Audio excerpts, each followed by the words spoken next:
Welcome to Subject to Change, a sustainability podcast. Our guest today is Sandy Daigler. I'm fascinated, and Lauren, maybe this ties into some interest that you have. Sandy has a beautiful home in downtown Troy, and I know Troy has changed over time, and there are a lot of things that are going on in that community now, and I'm wondering how it impacts a homeowner in downtown Troy. So, Well, it's interesting. I've lived in Troy now since 1984, mhm. and over that time, every 5 or 10 years, we would hear rumblings that Troy is coming back, Troy is coming back. So I'm a little cynical about it. I think there's great things happening in Troy, but I just keep my fingers crossed that this time things are really coming back. I think, you know, it's interesting because there's a lot of different types of people that live here. There's people that are new that just love it. They just can't get enough of it. They're the farmers market, every little shop and restaurant, and they're just in love with it. And yet I find that people who have lived here for a time, sometimes they're not so in love with it. They're very cynical, they're very down on the city. And I think part of it is just that, hearing every 5 or 10 years we're coming back, and then things that are promised don't happen. I was involved with an organization for many years called the Hudson Mohawk Industrial Gateway. I don't know if you've ever heard of them. Absolutely. They had I was on the board for a couple of years, and it was really eye-opening for me to find out all the things that happened here. The industrial innovations and the labor movements, and it's just has a really amazing history. And I was really gung-ho about getting that history out to people so that they wouldn't feel like, oh, we just live in Troy, this dingy place, because it really has a fascinating history. It's so an amazing place to be. I remember, when I arrived in Troy for college in 1985, right? And so about the same time that you moved there. And it was, I mean, the first introduction, even the tour guide at college at RPI was like, yeah, Troy is known as the armpit of the universe.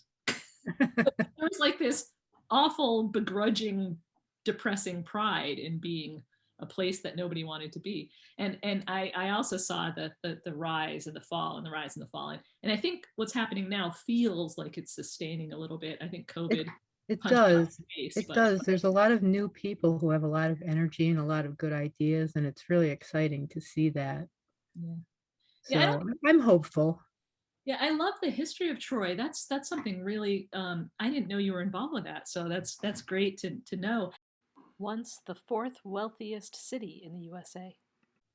In the early 19th century, it was the fourth wealthiest city in the United States. I mean, That's people came here movers and shakers came here. This was a place to be. And the thing I love about my house is that there's so much history still there. I remember when we bought the house and we started researching the history, we discovered it was built in 1831. But then additions were put on it over the years. And we had someone we knew at the time who was a preservationist. He worked with my husband. He said, "Oh, you should get rid of all this Victorian stuff because this is a Greek revival house." Well, what we liked about it was that it had all these different time periods, and you could see how people who had lived there had changed the house and put their own ideas into it. And in fact, when we renovated the house, we actually, in the downstairs bathroom, we put a time capsule in the wall, and we just had like plans and information about the renovation. And then we had a letter to the future owners telling them what we liked about the house and what we did, just hoping that, someday somebody would renovate it again, and they would see what we felt about it, and they would know, that it was okay to add to it. Being That is historic doesn't the mean you can't touch it. coolest idea. isn't that great? Oh my gosh, I'm doing that sometime. I'm gonna do that. I I mean, I did research on the house. I found this amazing story. You'll like this story. The house, it was built in 1831, but in the 1870s, it was purchased by a man who gave it as a wedding gift to his daughter. So I actually found the deeds where he talked about, his his hopes for his daughter and her new husband, and this was their gift. And then like about 5 years later, the house was transferred into the wife's name completely. And there was a long description of why that was happening, because he had cheated on her and he had been a scoundrel. And so now they were taking the house away from him and it was just going to be the daughter's house. So there was this history of the people who lived here that I just find fascinating. Evolution and time. I like the idea of being in a place that so many other people have been and being part of that history. I actually, in doing that regenerative practice training, and I'll probably get off it after I mention this thing, but one of the things we talked about was that sustainability is not striving for a complete picture in a moment of time, but creating a framework so the living system can evolve over time successfully. So sustainability is an investment in the evolutionary process of whatever system you're working with.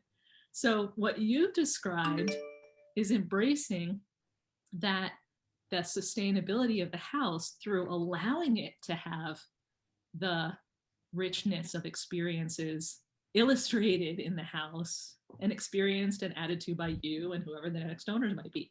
That's awesome. It's very unnerving for some people to think in that way, though. Well, I had some friends who, I discovered that some people died in the house. And for me, that was just wonderful, because I just thought, their spirits are here. And I love that. But I had friends say, oh, I could never live in a house where somebody died. That's the thing that I'm a little bit worried about, but I find I love the idea of all of the various people who were there before you. Like, that's a commonality that you have with generations of people.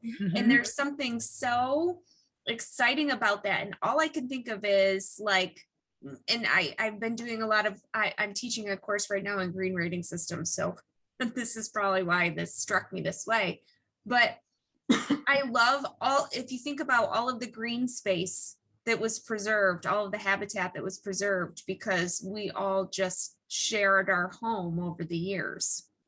And that to me is really exceptional. That's absolutely. Wow. I'm absorbing this a little bit. Because do you have any spirits? I just want to know. Are there any spirits there? I have never actually experienced any. I had a cat who died in the house, and I did see his ghost one time, but only once. Just to say, hey, I'm okay. I'm still here. Yeah. Lauren is, I think, interested in your story of place and your home and how you put in the capsule, because she's planning on building her own home and doing a neighborhood revitalization project. And urban infill. I'm doing urban infill. I just always want to make sure that that's like, because I don't love these suburban neighborhoods. No offense to anyone that lives in one. But for me, I just want to move back into the city, and urban infill is my direction. And I go back and forth. Sometimes I get fed up, and I've thought about just buying a house back in the city and just doing, some major energy retrofits on it. But if I can, I want to build like my dream thing. And now I'm going to build I'm going to put a time capsule on it. Absolutely. We found all kinds of little messages from the past. We stripped some wallpaper in one room and found that maybe the plasterers had drawn some portraits on the plaster. And then we found in the glass, we have all the old original glass, and people had scratched things into the glass, little notes. They put their name or little notes. And we just kept all that because it was so cool. I like it. It's layers. It almost is a validation of time and experience somehow. The differences are the community. I just loved living in the city. I mean, Troy is not, the city. It's not a huge metropolis, but it is a pretty urban environment. And I like the variety. I like that my neighbors are all different. There's all different kinds of people in the neighborhood, and it's lively, and you can walk to things, and I just love it. I just couldn't imagine living in a suburban house and getting in the car and driving everywhere. That's not for me. Fascinated by the back of the house. Yeah, even when I visited you before, there was a what was it called, the Second Street Alley event? Oh, the alley rally. The alley rally. What's an Every alley summer we rally? have an alley rally. It's a neighborhood garage sale, but it takes place in the alleys, and everybody goes to the back of their house and sets up what they want to sell. And it's cool because you get a chance to see and I think they probably amplified the alleys in other towns better. Like I think it's Chicago, maybe Chicago, that used the alleys to create green infrastructure and Mhm. improve the combined storm sewer system. Maybe it wasn't Chicago. I'll have to look that up.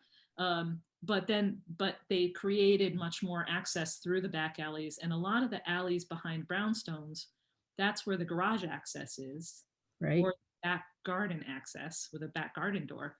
And it was really fun to be behind the buildings, and I was fascinated by the forms and the structures of the brownstones at the back.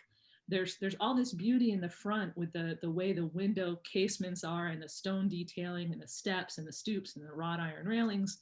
But in the back, there's all this activation of different shapes and masses, and the light hits them differently because it's not as planar. Hmm. I'm waxing poetic, but it really is amazingly beautiful back there. And the front is kind of like how you present yourself to the world. It's your best face. And then you go in the back and you see the cars and the backyards and the decks, and you kind of see how people really live. And it's just a nice feature to have those alleys. I've always enjoyed the alleys. Art, tables, and string lights. And there's a lot of movement in Troy to do things like art in the alley, Yep. especially right in the heart of downtown. Yes. Murals. Hmm. Restaurants are doing little tables out their back doors to make the alleys more accessible and fun. And I think that's a space that isn't appreciated enough in an urban environment. But it makes it more Hmm. walkable and safe when there are people that are using those spaces. Exactly. Let's learn about making your home. Okay. But I was living in Albany and not really sure, if I was going to buy or rent or what I was going to do. And then I met the man that eventually became my husband, and he wanted to buy a house, and he was working in Troy at the time, and he saw this house and thought, gee, this is really something. So he said, to me, you got to come see this house, and why don't we buy it together? And that's how it all got started. Only a few couples I know in my life that are architects that married other architects. And I always approach that relationship in fear for them, but it seems to be working really well. Well, we had some disagreements, when we were painting the inside of the house, we had, my idea over here, his idea over here. We would paint little swatches, and then we'd live with it for a week and see which one, we liked better. And it took a while. There was some negotiation. It was friendly negotiation, though. Oh, that's good. That's really good. What a hypocrite. I think I mentioned this to you, Jody, when we had lunch a couple of weeks ago. When I was at DASNY, my work, I had a very strong role in promoting sustainability and getting people education and getting people on board. And then when I retired and I went home and started looking at how I lived day to day in my home, I thought, oh my gosh, what a hypocrite I am. Because I just started noticing, look at all the plastic I buy. Look at all the stuff I throw away. Look at all these things I do that are not sustainable at all. I mean, I think I told you that I have a serious obsession with paper towels. And I just started feeling like, how can I possibly go out there and advocate for something when my own lifestyle is just so awful? So I kind of felt bad for a while and kicked myself for a while, but it occurred to me one day, and maybe this is just rationalization, so call me on it if it is, but it occurred to me that maybe that's a great place to come from when you're talking to people, to say, listen, I don't have all the answers. I don't do it perfectly. You know, okay, you use paper towels, so do I. You know, like what solution can we come up with here? Better is better than perfect. Often, it happened many times where I would be at DASNY, director of sustainability. I'd walk into the office with I don't know, a coffee cup from across the street, or I'd treat myself to a latte and I had forgotten my reusable, so I'd use a coffee cup, and people would like attack me for having a paper coffee cup with a plastic lid. Or I would walk into the building and they would hide whatever they had behind their back and say, "Oh, Jody's gonna get me. I'm using a napkin. Oh my god!" And it drives me nuts. It drives me nuts. There is no, what is it? And I probably said this before. When I was a kid, it was practice makes perfect. But at the Montessori school that my son went to, they said practice makes progress, because perfection is really a fallacy. We're learning constantly. The systems are so ingrained. We've got a lot of work to do. There is an idealization, an idealistic or an idealization view of perfect, and that is where we're working in complete symbiosis with nature. But the fact is that the complexity means we will never get to perfect. Right. Although that shouldn't be a deterrent, because we can always get to better. There's that perfection paralysis again. So where I really struggle with this concept of perfect is when I'm making jewelry. Oh yeah. So I make jewelry, wire jewelry. I mostly work with copper wire. And when I make something, inevitably when I'm finished, I look at it and I think, oh, look, that's wrong, that's wrong, that's wrong. You know, all I see are the faults everywhere. And I feel really self-conscious. I'm like, oh no, maybe I should start over again because it's not perfect. And it occurred to me that, well, maybe the imperfection is part of what makes it good, because it's not this machine product, it's a handmade product. Rugs and quilts. I've got a couple of answers to that that might help, not answers, but inputs. One is the is not Shaker. No, it's the Mennonites and the Pennsylvania Dutch have a philosophy that, like, when they make a quilt, they always put a mistake intentionally into the quilt, because in their belief, God is the only entity that can create perfection. So Persian rugs, that same thing I read in Persian rugs. That's great. And then the other thing is that nature, this is a big concept, but I think the reason we think perfection is attainable is because we create these little silos of thought. If we redefine waste so that everything that's waste actually becomes fuel for future work in some way, then that eliminates that failure point, because we're being attentive to systems that are bigger. I think that's what I see as sustainability and regenerative, and it's kind of exciting to me. But we have to get over that whole perfection thing. Perfect women. Yeah, I think it's harder for women to get over that myself. Yeah. So yeah, I wonder if that's just in the US or if that's a universal thing. Don't know. I feel like we could ask Facebook what their data is spitting out. It's the site, everybody's putting their perfect lives on social media and causing vast amounts of depression. I would be curious about, where the highest levels are coming from. Is it international? I'm assuming it is on some level. I don't know.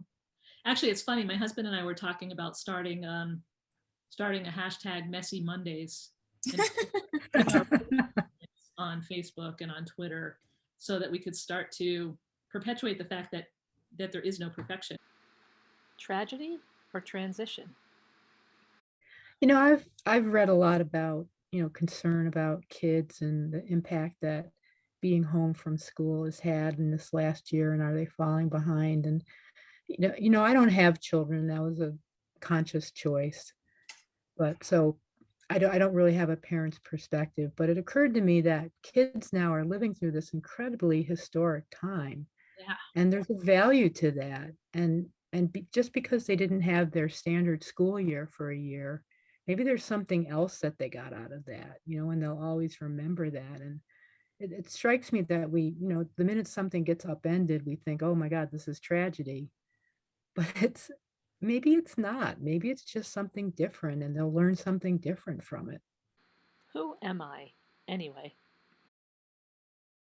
Oh, and the other thing too, and this strikes me because I just retired, so I just had this big change in my life, that now that I don't have this day-to-day, you know, planning and schedule, and I've got 3 meetings and 4 reports to read, and all this stuff that creates like this background noise of your life.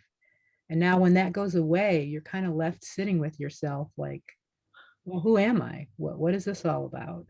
And I think for some people, the pandemic has been a little bit of that experience of, cutting out all the normal background noise. And now they're alone with themselves or with their family. And, we have to face each other and say, well, what is this really all about? It's kind of an existential crisis if you think about it. Well, who am I? What do I want to be now? Thinking about mortality and making the best use of the time left. And it sounds kind of depressing, but it's really not. It's really just trying to understand what's the next phase of my life is. And I think that the pandemic has brought about some of that as well. It's the whole passion to label oneself too. When you have a title, that's part of the inherent label. If you have a job with a company or an organization, that's part of your inherent label. Yep. Parent, another label, and it when you strip those away, what is who am I? Mm-hmm. What is the value? What is my, and why do we have to label value? That's the other thing too. I always question that. Personal greening. Understanding your own impacts in your life regarding sustainable things and the challenges. You mentioned paper towels. I'm wondering if each of us can say the thing that we're doing well in our own lives, sustainability wise, and the thing that we're doing badly at this point in time, because I suspect that they will change, the opportunities change, right? So the thing that I'm doing well is I've eliminated all my bottles of shampoo and soap and everything I'm using shampoo bars and soap bars and lotion bars, so I have none of that plastic. The thing that I'm doing badly is, and COVID certainly added to this, was the ordering for delivery. Dun, dun, dun. Yes. It's significant. And even in Albany County, where they don't have styrofoam anymore, we can recycle all the containers. It's still a huge amount of plastic and a huge amount of waste and a huge amount of expense. And I'm putting that on the table as my shame point. Well, like you, I've also transitioned all to bars and the bathroom. The bathroom was kind of an easy place to do that because it's easy to get those bars. So I've been doing that for a couple of years, and saving all that plastic. I had intended. I saw that you could buy, instead of buying toothpaste in tubes, you could buy like little tablets. Yeah. You chew on them and they foam up, and you can brush your teeth with them. I haven't done that yet. I don't know why. So there's something I can do. I'm terrible with takeout also, just awful. The other thing was I used to buy these liter bottles of soda, and I'm trying to transition myself to water so I don't have to buy all those plastic bottles and just get the taste of that out of my mouth. That's cool. Yeah. Lauren, how about you? I'll say, what am I doing well? I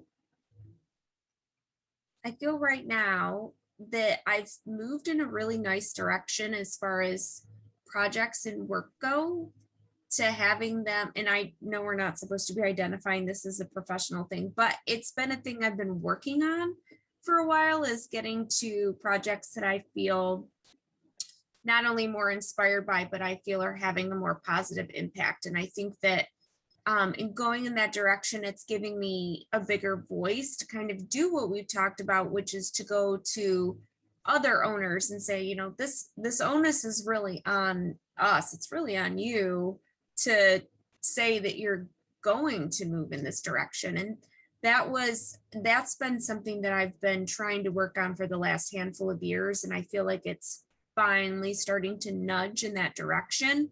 And so I'll say that I feel like I'm doing that pretty well. Even my home situation, moving away from the suburb, well, trying to move away from the suburbs. I'm still currently residing in suburbs, but trying to move away from that and get to more of this, you know, walkable, or, you know, greenhouse gas free, emission commutable type of lifestyle is something that I'm really pushing for. So I'd say that a lot of my stuff is kind of in motion still, maybe early stages in motion, but I'm really excited about that being a component that, given my existential crisis during the pandemic, I have been able to start transitioning to. I would say that the thing that I am doing badly, the takeout containers are for sure there. And the other thing that's driving me a little nuts is I do still do a lot of cooking, but I have noticed that instead of buying the components in my reusable bags to like make salads and stuff like that, I have been defaulting to the extremely delicious plastic wrapped Wegmans kit salads and other things. There are other things, but that's just like one example.